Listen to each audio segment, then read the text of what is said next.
Hi hello नमस्ते. आज करणार आहोत ओल्या नारळाची चटणी. त्यासाठी साहित्य घेतले: ओले खोबरे, फुटाण्याची डाळ, मिरची, कढीपत्ता, कोथिंबीर, जिरे, मोहरी, हिंग, साखर, मीठ वगैरे.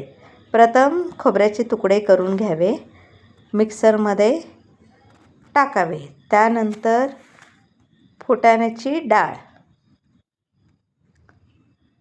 ओली मिरची, थोडीशी कढीपत्ता, मीठ,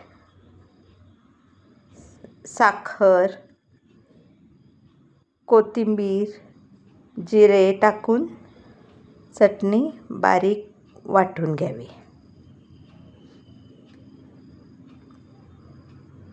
वाटलेली चटणी एका भांड्यात बाजूला काढून घ्यावी व बाजूला एका भांड्यात तेल गरम करून जिरे, मोहरी, कढीपत्ता, हिंग याची फोडणी करावी.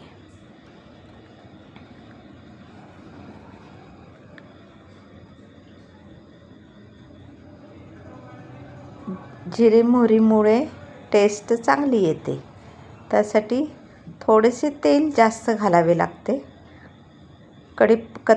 कढीपत्तामुळे पण स्वाद चांगला येतो. व ही फोडणी भांड्यात काढलेल्या चटणीवर ओतावी व मिक्स करावी. ही झाली अशा प्रकारे चटणी तयार. डोसे, आंबोळी, कुठल्याही समोसा वगैरे बरोबर खायला ही तयार.